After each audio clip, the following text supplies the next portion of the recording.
अच्छा जी, अस्सलाम वालेकुम। आज का जो टॉपिक है ना वो है आईलिड। हम आई स्टार्ट करते हैं। तो सबसे पहले ना आईलिड के जनरल सी एनाटमी है जो कि याद नहीं करनी, लेकिन आपको थोड़ा बहुत इसका आइडिया होना चाहिए ताकि ना डिज़ीज़ की समझ आ सके। ठीक है, तो मैं इन सबको रीड नहीं करूँगी क्योंकि ये इंपॉर्टेंट नहीं है। इस डायग्राम से आपको बस थोड़ी बहुत एनाटमी बता दूँगी।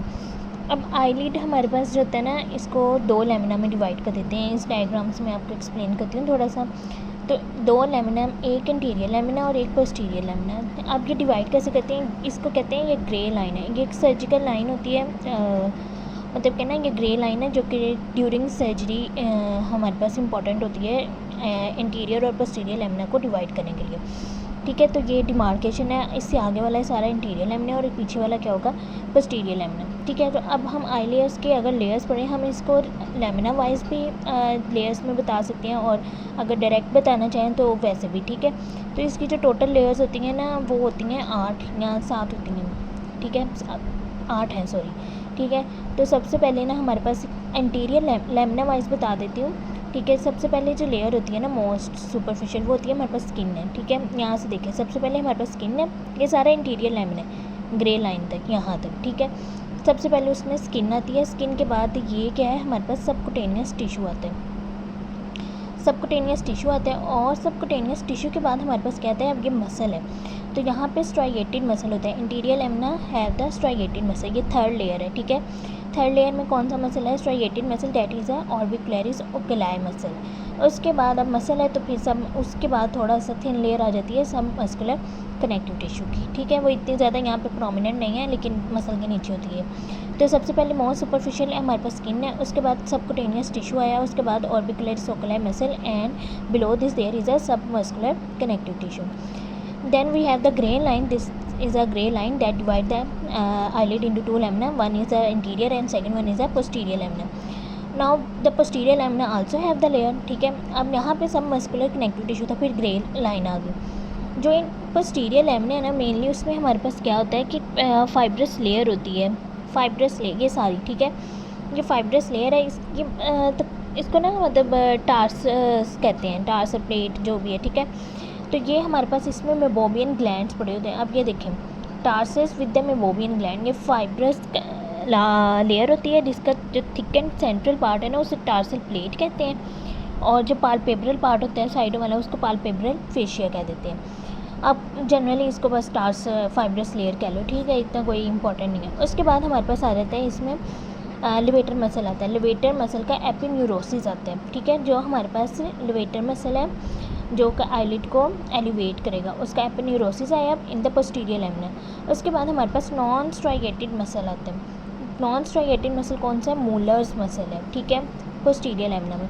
और एट द एंड हमारे पास क्या आ जाती है कि कंजक्टाइवा की मेम्ब्रेनस लेयर आ जाती है। यहाँ पे इतनी ज़्यादा डिमार्केशन नहीं है लेयर्स की इन द पोस्टीरियर लेमिना, लेकिन आप इसको ऐसे थोड़ा सा याद कर लो। ठीक है, तो हमारे पास हमने कितनी लेयर्स, अब हम इसको अगर डायरेक्ट दोबारा से एक दफ़ा रिवाइज कर लें तो सबसे पहले स्किन है, फिर कुछ सबकुटेनियस कनेक्टिव टिश्यू है, उसके बाद स्ट्राइएटेड मसल है in the interior lamina, that is the orbicularis oculi muscle. Okay, और जो कि फेशियल मसल है हमारे पास। ठीक है, उसके बाद हमारे पास मसल है तो फिर सब मस्कुलर कनेक्टिव टिश्यू आ जाएगा। उसके बाद हमारे पास ग्रे लाइन आ गई, ये 4 लेयर होगी। सब मस्कुलर कनेक्टिव टिश्यू के बिलो क्या आएगा, हमारे पास फाइब्रस लेयर आएगी जिसमें टार्सल प्लेट होगी, हमारे पास मेबोबियन ग्लैंड्स होंगे, और फिर हमारे पास क्या आता है उसके बिलो आ जाएगा लिवेटल पाल्पेब्रस पीडियोरस मसल आएगा। उसके नीचे क्या आएगा, मूलर्स मसल आएगा, that is a non striated muscle, और एट द एंड हमारे पास में कंजक्टाइवा आ जाएगा। सो ये लेयर्स थी आईलिड की। और इंटीरियर लेमिना में अब थोड़ा बहुत डिस्कस कर लेते हैं ग्लैंड्स क्या कौन से हैं इनमें। ठीक है, तो सबसे पहले इंटीरियर लेमिना में हमें पता है कि आई लैशेज़ होती हैं, 2-3 रोज इसकी होती हैं। ठीक है, मार्जिन पे। उसके बाद इंटीरियर लेमिना में जो इंपॉर्टेंट है वो है हमारे पास ग्लैंड। तो जो इंटीरियर लेमिना में होते हैं ना ग्लैंड्स होते हैं, वो हमारे पास होते हैं gland of Zeiss and the gland of the 1 second. तो इंटीरियर लेमिना में हमारे पास आता है gland of Zeiss and the gland of the mole. Focus सही नहीं है, 1 सेकेंड। तो gland of Zeiss and gland of mole. और पोस्टीरियर लेमिना में मैंने आपको बताया टार्सल प्लेट है, उसमें टार्सस है जो मतलब थिक फाइब्रस लेयर चाहिए थी, उसमें मेबोबियन ग्लैंड होते हैं। अब ये इंपॉर्टेंट क्यों है, क्योंकि हमने डिजीज़ पढ़नी है मेनली मेबोबियन ग्लैंड और इन ग्लैंड की, और हमने ये लैमिना क्यों डिस्कस की है, if they are not that much important. Because जो डिजीज़ है ना उनकी क्लासिफिकेशन ही ऐसी है कि इंटीरियर लैमिना है, पोस्टीरियर है, इंटीरियर है और ये पोस्टीरियर है। Why they are classified like anterior and posterior depending upon the lamina, the location of the disease, कि वो कहाँ पे प्रेजेंट है, तो उस पर हम उसको इंटीरियर और पोस्टीरियर कहते हैं। तो ये ग्लैंड थे जो कि जीज और मॉल था और मेबोबियन था। अच्छा, इसकी बस इतना याद रखना है कि जो 2M है ना वो स्पेशियस नहीं है, ठीक है, मतलब इसमें मेबोबियन स्पेशियस है और उसके साथ जी स्पेशियस है। Zeis and Meibomian are the sebaceous gland, Zeis is a spacious gland of the interior lamina and memobian gland is a spacious gland that lie in the posterior lamina, okay. और mall क्या है, ये sweat gland है, ठीक है। तो blood supply, बाकी ये सारी बातें हमने पढ़ी हुई हैं, मैं आपको एक दफ़ा बस जनरल से ओवरव्यू देती हूँ। हमें पता है जो ब्लड सप्लाई है आईलिड की, वो ऑप्थेल्मिक आर्टरी है जो मेन आई की सप्लाई है, और उसकी लैक्रिमल आर्टरी जो होगी वो हमारे पास सप्लाई करेगी आईलिड्स को। लिम्फेटिक ड्रेनेज फेस की कहाँ पे ड्रेनेज हो रही थी, सब मैंडिबुलर लिम्फ नोड में और प्री ऑरिकुलर में, ठीक है। तो ये जनरल सा कंसेप्ट आपको ऑलरेडी पता होगा। उसके बाद आई की सप्लाई में क्या आ जाती है, हमारे पास ऑप्टिक नर्व आती है, ओकुलोमोटर नर्व आती है, फेशियल नर्व आती है और सिंपैथेटिक जो कि हमारे पास पीडियस सर्वाइकल प्लेक्सस से आएगा।